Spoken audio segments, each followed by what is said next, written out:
નમસ્કાર, સ્વાગત છે આપનું ડીટીવી ન્યૂઝમાં। દાહોદ શહેરના ઓવરબ્રિજ ઉપર રેલિંગમાં વીજ કરંટ ઉતરતા 5 યુવકને કરંટ લાગ્યો। સદનસીબે 5 યુવકોનો બચાવ।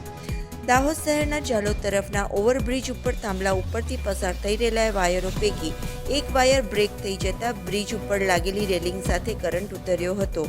લોખંડની આખી રેલિંગમાં વીજ કરંટ પસાર થયો હતો।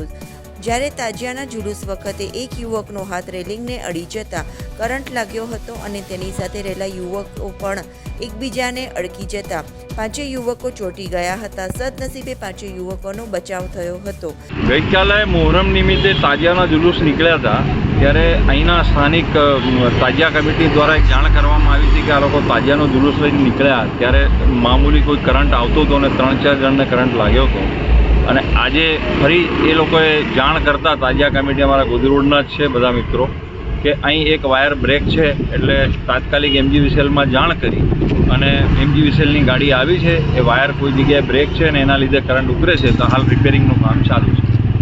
બીજા દિવસે બનાવની જાણ સ્થાનિક કાઉન્સિલરો લખન રાજગોર અને સુજન કિશોરીને થતાં મોડી રાત્રે બંને કાઉન્સિલરો આવી પહોંચ્યા હતા અને MGVCLને જાણ કરાતા તાત્કાલિક કર્મચારીઓ દોડી આવ્યા હતા અને જરૂરી સમારકામ કરી વીજ પુરવઠો પૂર્વવત કરાયો હતો। સદનસીબે મોટી હોનારત ટળી હતી।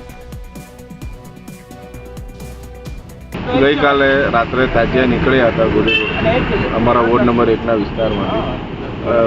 રાત્રે બ્રિજ પર આવતા 5 નાના બાળકો કરંટ લાગવાથી ચોંટી ગયા હતા, પણ ઉપરવાળાના ગરમથી કશું નુકસાન એમને છોકરાઓને થયું નથી। આજ રોજ સાંજે અમને ડાયમંડ ગળી ગોધી રોડના વિસ્તારમાંથી જાણ થતાં અમે અને અમારા છોકરાઓ બધા માણસો જોડે અમે અહીંયા આવી ગયા અને જોયું કે આજે રોજ કરંટ હજુ પણ ચાલુ જ હતો, તો તાત્કાલિક અમે GEBને ફોન કર્યો અને બોલાવી અને રિપેર કામકાજ હાથ ધર્યું છે।